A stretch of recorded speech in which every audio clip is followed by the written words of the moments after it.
Greetings, friends of liberty. 'Tis not often that we here, almost on the far western reaches of Europe, chance to encounter those on the far eastern in Russia. But given that Leyden, Holland, and its university are renowned throughout Europe, it does not surprise us that Russians in the hundreds, Peter the Great amongst them, have found this excuse to escape their snowy and frigid winters to study in the mild climate of Holland. Just late last spring, Marguerite and I, taking our schooner Daydream to the port of Leyden and sailing up the canals, docked in the city. Whilst strolling amongst its shops, we soon encountered a Russian student, Konstantin Kisin, studying medicine for the furtherance of his naval career. Delighting in his company, Marguerite and I invited him back to our estate for a few weeks of his summer vacation. Now I bring the case of Anton up because of his constant humor. Allow me to relate two of his many witticisms. Number 1. The Russian math teacher says to his students, "If I have 5 bottles of vodka in one hand and 6 in the other, what do I have?"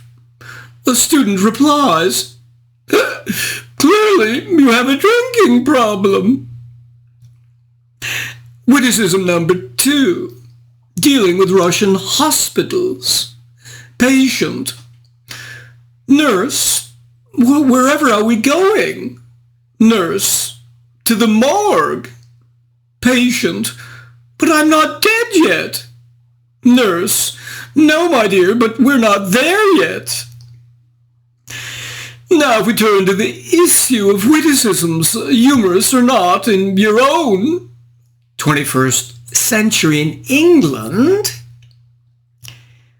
we find today the Anglo-Russian comedian Konstantin Kisin, well known among his fans, along with his friend and fellow comedian Francis Foster, for running the popular YouTube interview show Triggernometry. There, they host guests and discuss controversial topics that might trigger the easily offended. Kisin, in this standalone work, An Immigrant's Love Letter to the West, reviews the rise of the woke ideology and how to fight it. Let's sample highlights from his preface in each of his 11 chapters. Preface. He starts with the interesting coincidence of officials in the Soviet Union opening the tomb of the conqueror Tamerlane, a rival to Genghis Khan in genocide, and finding an inscription which read, "Whoever disturbs my tomb will unleash an invader more terrible than I." The next day, Hitler invaded the Soviet Union.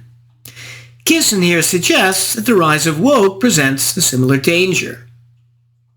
Chapter number 1, Trust Me, West is Best.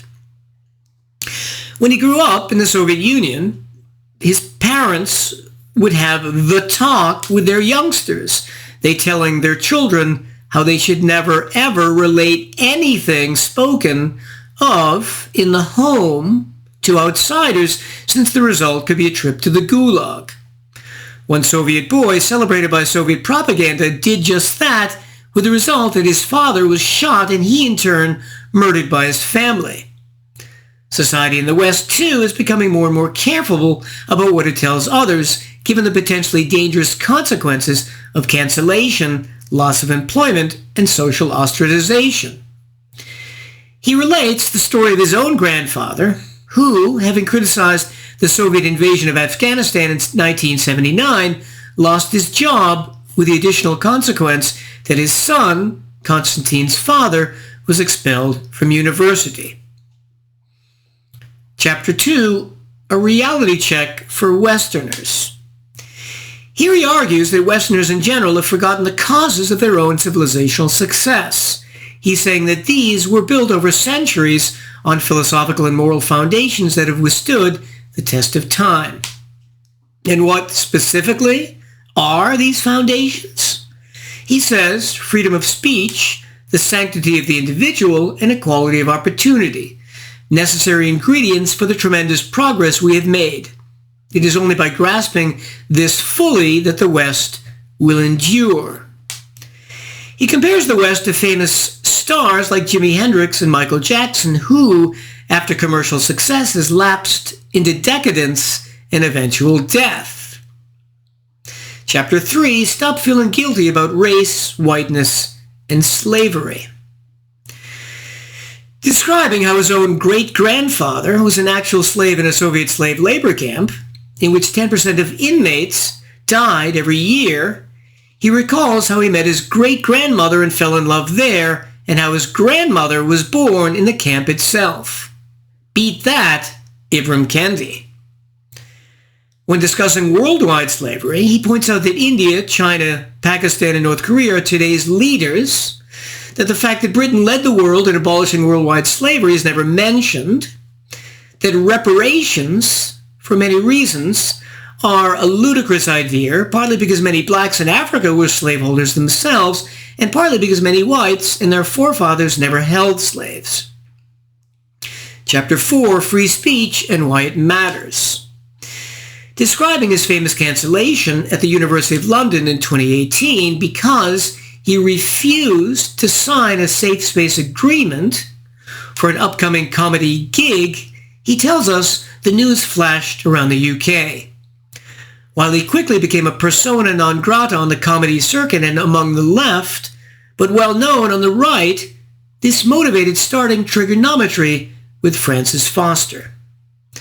As he defines it, suppression of free speech is a symptom of tyranny.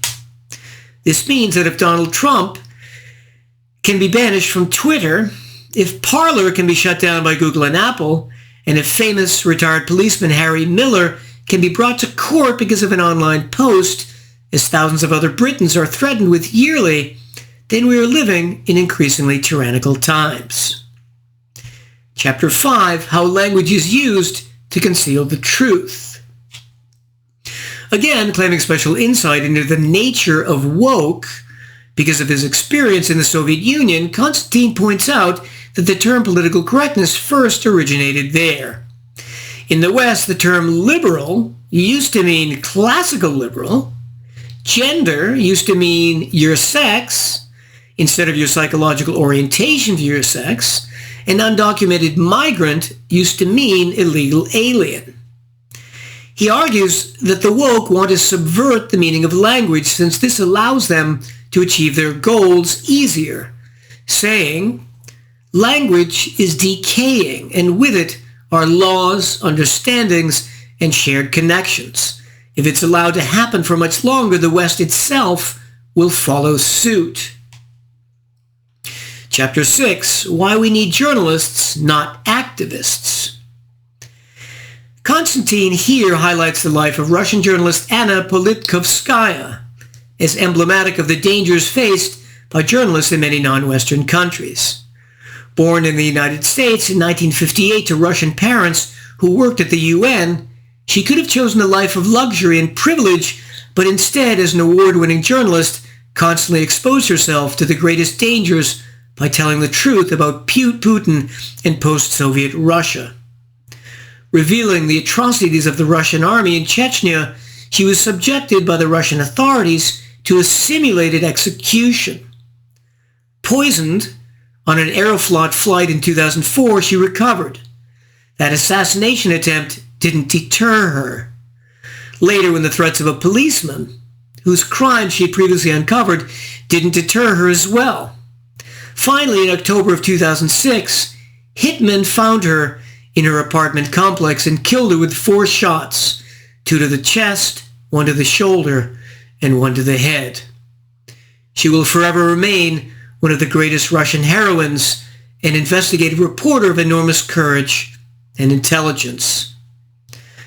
After telling her story, Konstantin shows us the many instances in the last decade in the West how the media has acted the opposite, from Hunter Biden's laptop to the entire fiction that Donald Trump was colluding with the Russians, to the Twitter files which showed the extent of big tech collusion with government-dictated censorship.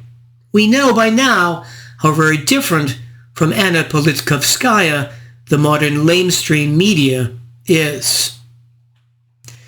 Chapter 7, the C word, capitalism. While Konstantin says, I hope to make clear the blindingly obvious that capitalism has more benefits than negatives, he's most definitely not giving capitalism a full-throated defense, saying, of course, capitalism is not perfect. I fully appreciate this fact and agree that it's flawed, sometimes deeply. Does he mean here? Is he arguing that capitalism by nature is flawed? Or instead that modern Western business practices understood incorrectly as capitalistic are flawed? He doesn't clarify. What then are capitalism's alleged negatives? First, it has created an apparently unjust inequality. The accumulation of wealth and power may technically be democratic, but it also seems to reside in the hands of the ultra-rich and exclude people at the lower end of the socioeconomic ladder, who may or may not get a chance to be successful. His second alleged example is the UK housing market. The average property price in England has risen by 173% after adjusting for inflation and by 253% in London since 1997. This compares with increases in real incomes of 25 to 34-year-olds of only 19%. Chapter 8, the other C word, comedy. He laments, comedically, A, Apu being removed from The Simpsons, which I agree was horrendous. B, Graham Linehan, all-star comedic scriptwriter, comedically vaporized when he simply tweeted, "Men aren't women, though." And C, the cancellation of other comedians like Roseanne Barr, Alastair Williams, Kevin Hart, Nimesh Patel, and Hassan Minhaj. What was Minhaj's crime? He poked fun at the Saudi regime's killing of the dissident journalist Jamal Khashoggi. Chapter 9, An Immigrant's View on Immigration. In a nutshell, Konstantin believes that some immigration is good, but that uncontrolled immigration is bad. So he says, on the one hand, not only did new arrivals bring drive and creativity, they also have skills that can help to create a more flexible labor market and boost productivity. It's also humane for a plentiful country to share its opportunity-rich land with a moderate number of genuine refugees. On the other hand, he says, other than a handful of lunatics who advocate the idea of open borders, most of us understand that there is a sensible level of immigration which, when exceeded, becomes disruptive to existing communities. Let's move to chapter number 10, Should I Go Back? In this penultimate chapter, Konstantin asks the hypothetical question, if things in the West and the UK in particular are so bad as the woke say, are they really trying to tell me to pack my things up and F off back to Russia? And so he then proceeds to ask whether this would make any sense, since A, Britain is now at peace, not at war like Russia.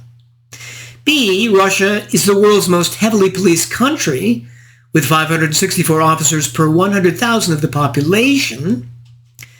C, the average annual salary in Russia is $16,616. In contrast, the average UK wage was $43,381. D, since Britain is a democracy where you can elect a new prime minister, while Putin could be in office until 2036. And E, British weather is better, with no minus 50 during the winter. Of course, on the other hand, Russia produces far superior vodka and a range of Matryoshka dolls. Finally, chapter 11, 10 Ways to Destroy the West. Here, Konstantin, very much tongue-in-cheek, lists 10 ways liberals can help destroy the West. They are, number 1, see everything in terms of race always. Number 2, embrace self-loathing. Number 3, make everything political, and yes, I mean everything. Number 4, get your political opinions from celebrities. Number 5, remember truth is a lie. Number 6, promote socialism through bad capitalism. Number 7, start a battle of the sexes. Number 8, drink the Kool-Aid of cultural relativism. Number 9, encourage porous borders. And number 10, be a useful idiot. Thus ends Konstantin's love letter to the West. What kind of grade does it deserve? I would say a B-C+. Here's why. Number 1, sad to say, and I wish it were different, but this book just isn't very funny, with maybe 3 good jokes in the whole book and 50 or more failed jokes. And Konstantin is a comedian. It's one thing to be funny on stage as a stand-up comic, where you employ a more dramatic and conversational style of humor, but this doesn't translate.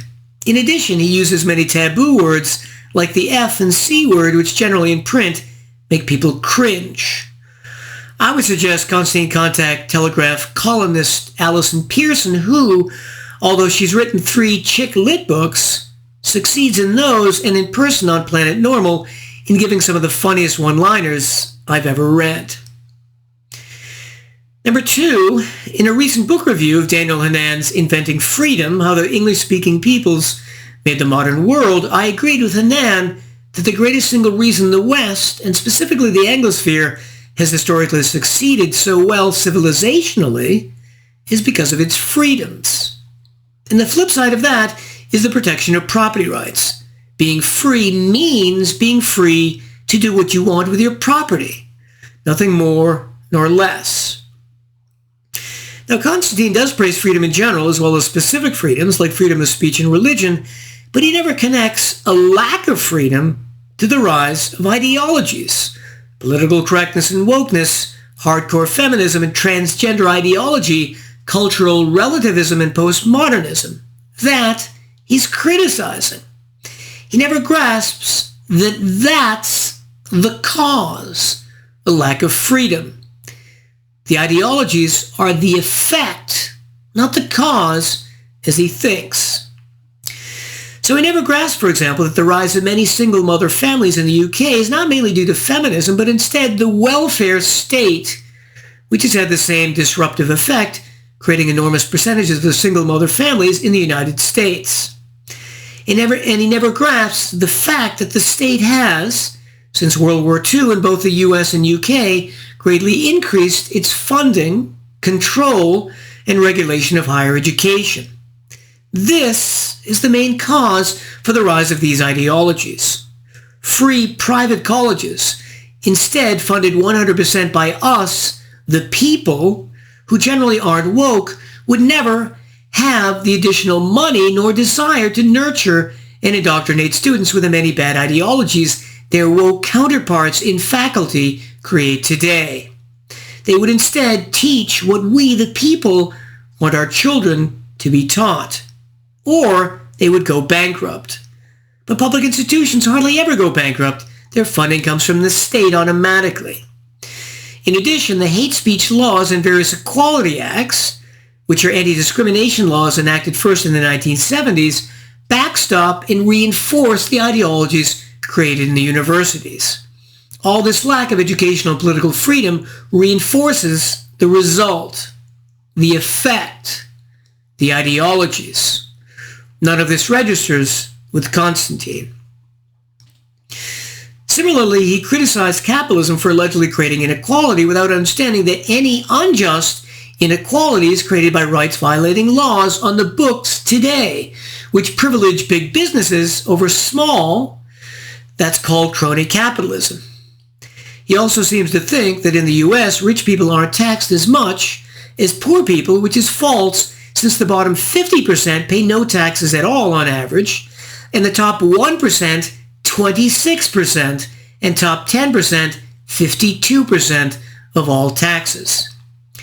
Finally, he claims that the British land and real estate market is an example of capitalism's failures, when the truth is the exact opposite. It's an example of the failure of state and centralized land planning, which also emerged after World War II, like British public higher education, for the most part. I would suggest he have Christian Niemeets from the Institute of Economic Affairs, one of the UK's premier classically liberal think tanks, on as a guest. He understands how the UK's real estate market is not capitalistic. Happy for my part that my chef has recently learned how to make an extraordinarily delicious plate of beef stroganoff. I bid you well, and remain the Scarlet Pimpernel.